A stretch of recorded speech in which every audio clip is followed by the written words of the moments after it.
What's good, y'all? Elvis here. Welcome back to College of Better Barbering, and welcome to my course on better quality clientele. So as we all know, your clientele is integral to your barbering business. Without a clientele, there is no barbering business.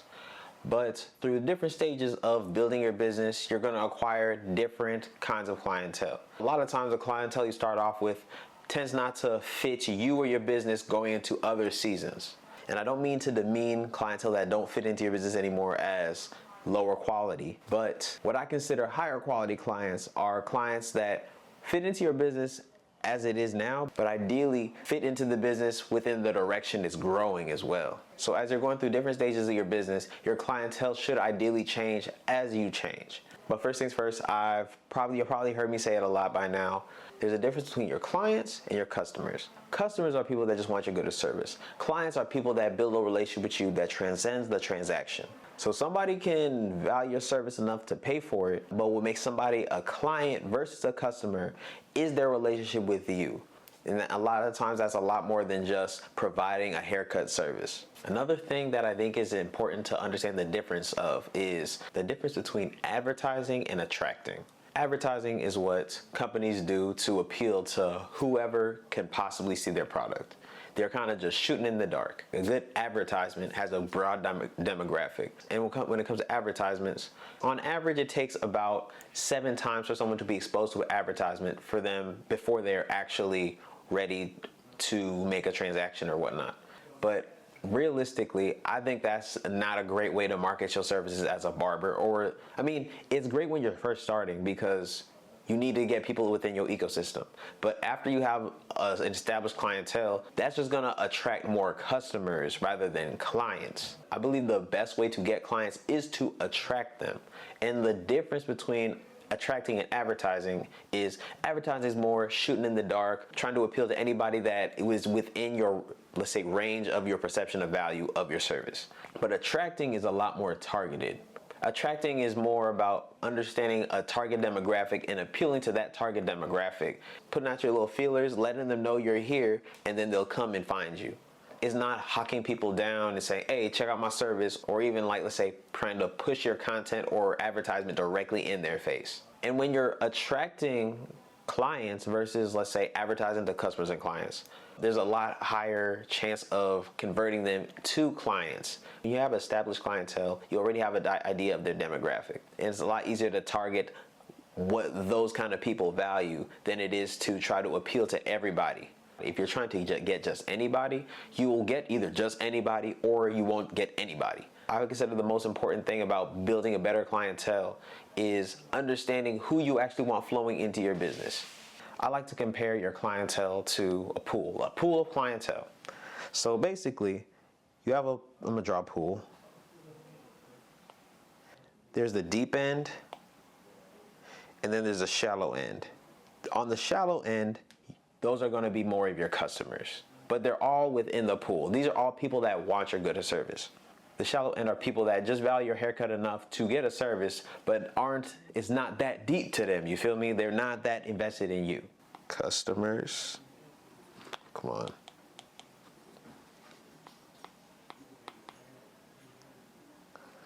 And then your clients. Come on, bro. You can't write. Clients.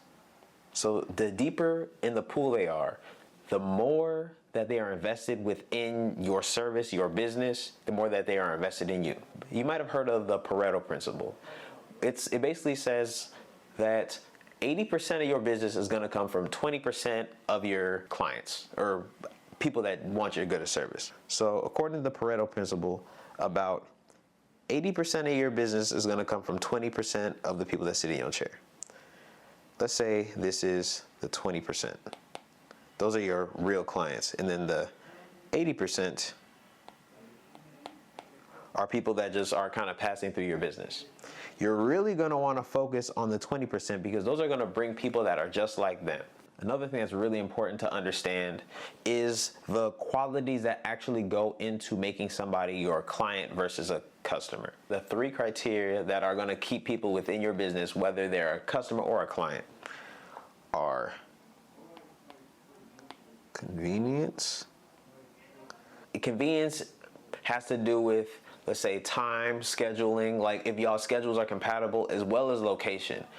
It has to be convenient enough for them to come get a gooder service for them to even be able to. Next is rapport. I'm gonna put resonance. I'm sorry, my handwriting's awful on this tablet.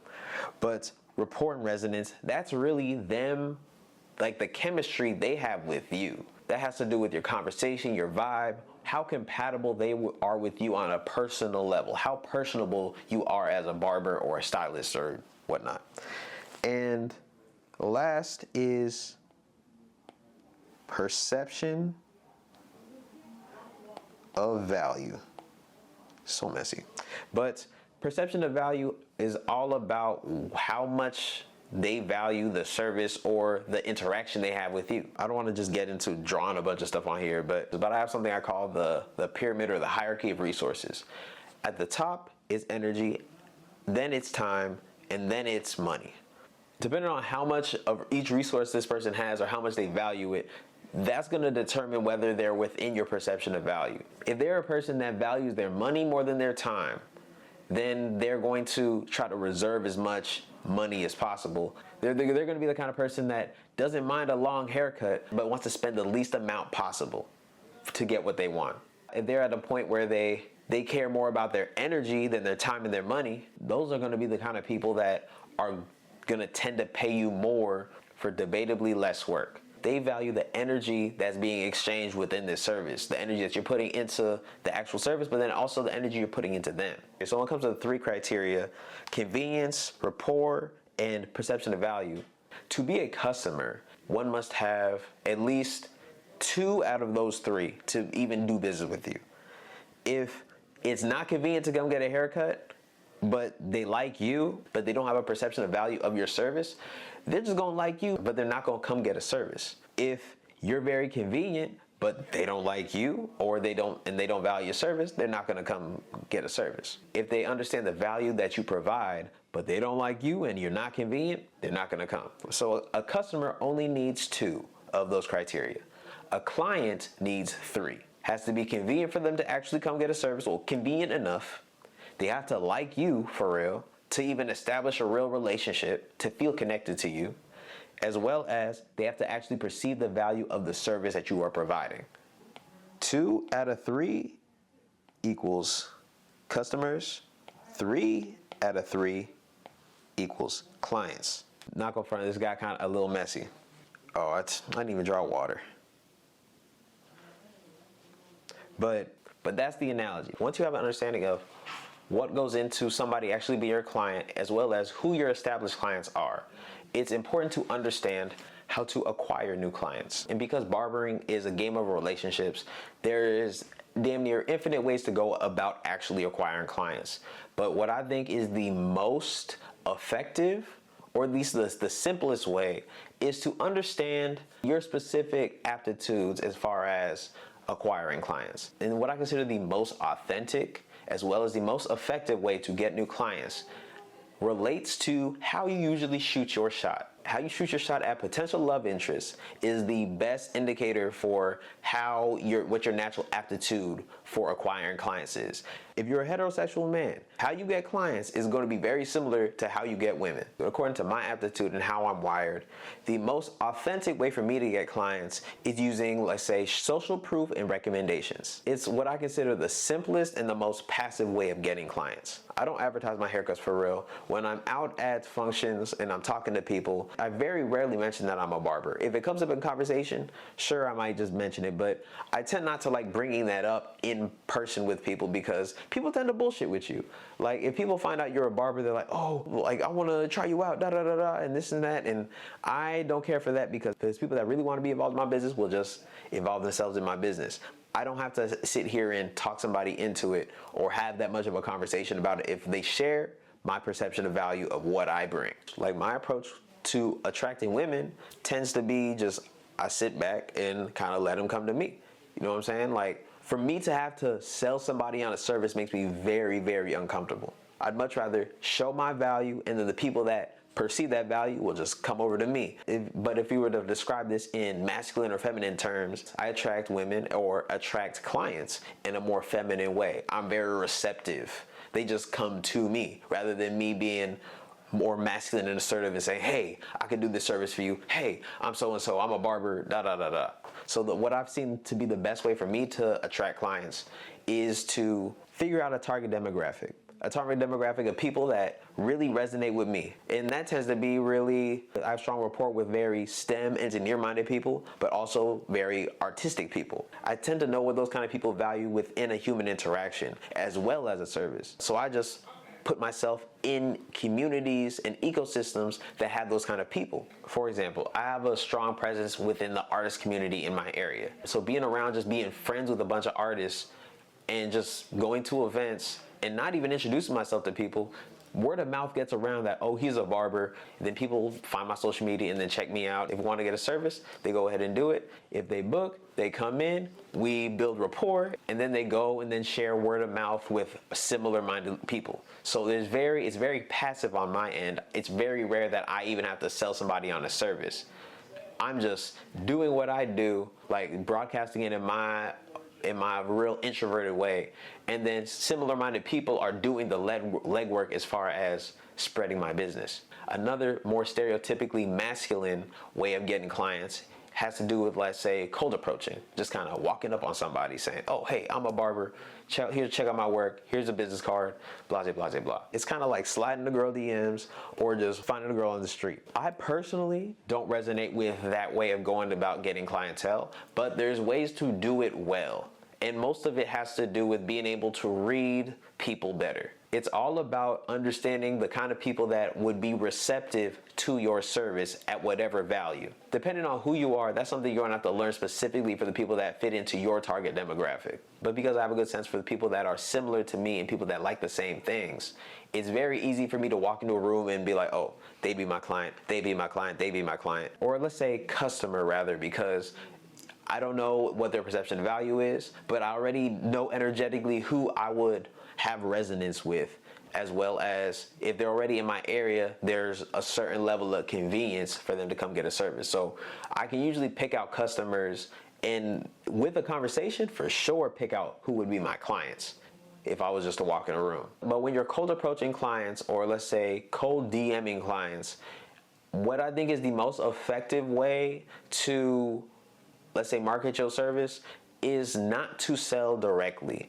It's more finding who would be receptive. Let's say if you were to do this on social media, finding people that like the same things as you, that are in the same area, and instead of just selling to them, create an opening for interest. Most of the time, it's as simple as liking a bunch of people's stuff on Instagram, where it's like they just see, oh, somebody like my stuff, oh, they're a barber, let me check out their work. That's an opening for interest. Now, that's a very passive way of looking at it, versus saying, hey, why don't you come get a haircut? But what most people don't understand is, like, a lot of people get very uncomfortable being put on the spot like that. But most people value your service less when they feel like you have to sell to them.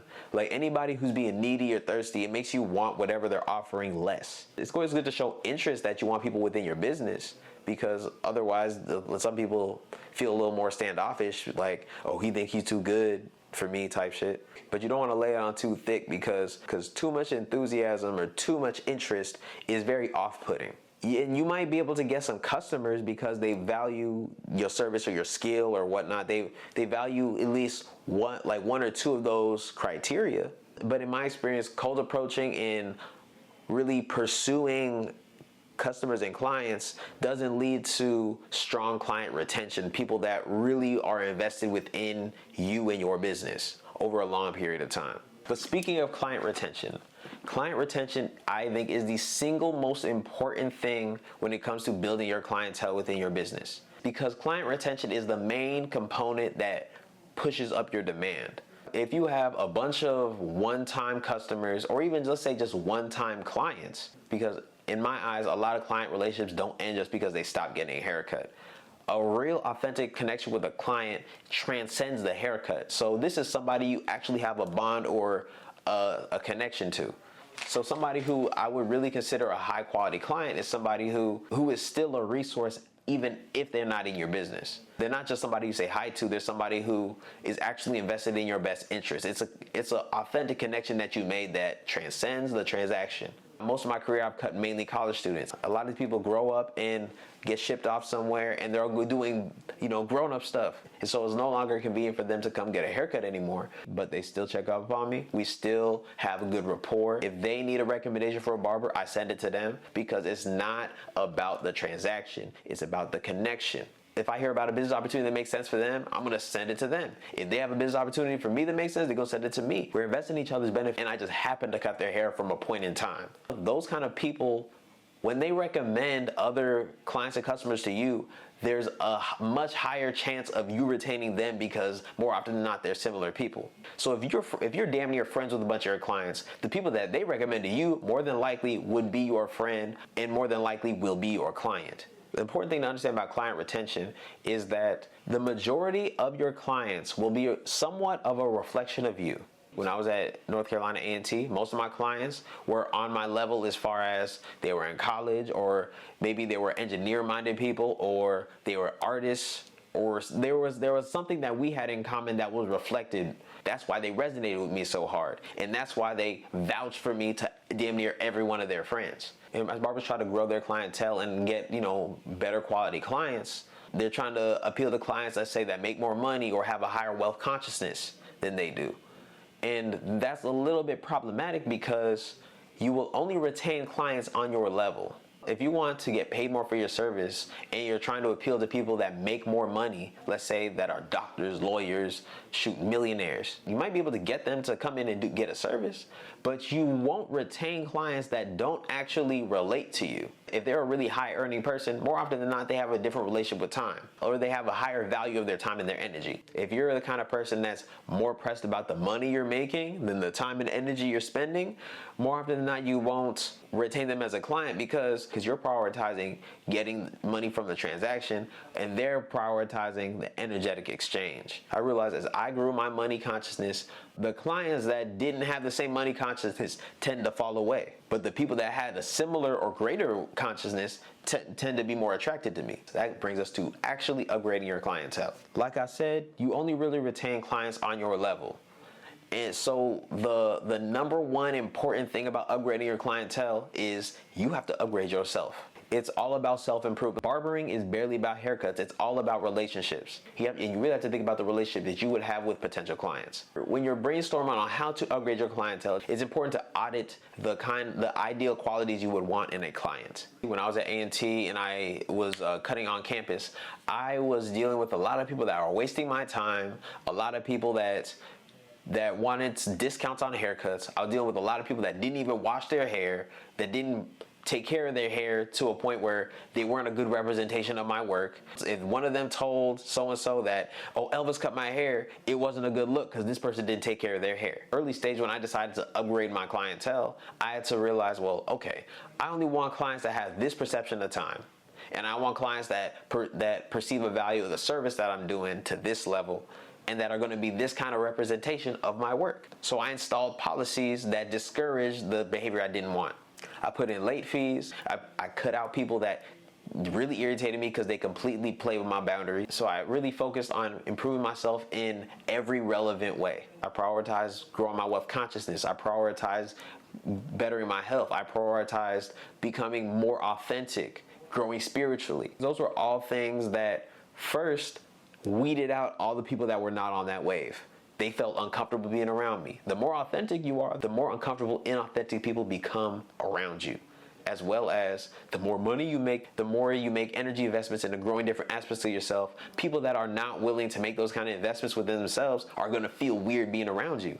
But the people that do make those similar kind of investments are going to feel resonance, like, oh, this guy right here, he's onto something. I like his vibe. And you start bettering yourself like that, you are going to lose a lot of clients, especially when you raise your price. When you make a pivot in your business, whether it's price or these different energy investments, you can expect to lose about half your clientele. But the people that stay will attract people that are on that level, if not better.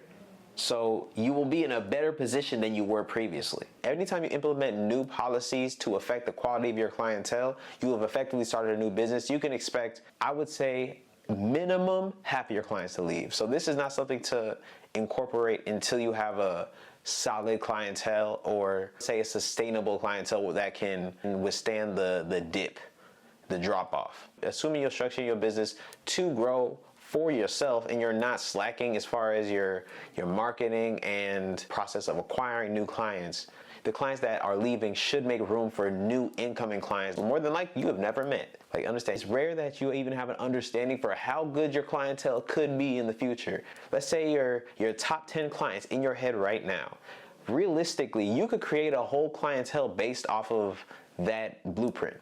You could have a clientele full of people like that. Now, keep in mind, it takes a lot of trial and error and growing, and you're gonna cycle through a lot of customers and clients just to find better quality clientele. But once you get there, it will be 100% worth it, because not only will they value your time and energy better, they will pay you more money, which is pretty smooth. And I would say that they increase the quality of my life, just because, like I always tell people, barbering is a game of relationships. It's barely about haircuts. Most people that are sitting in a chair to get a service don't have that high of a perception of quality for how good a haircut could really be artistically. They're usually going off of how they feel in the chair, how they feel when they look at themselves visually, but also how they feel interacting with you. That's my class on building better clientele. I appreciate y'all tapping in with me and going through this course. I plan on creating more courses all about how I grew my business and my craft of barbering to be better. I appreciate y'all being a part of College of Better Barbering, and stay tuned for the next course. Craft of a Clout, I'm out.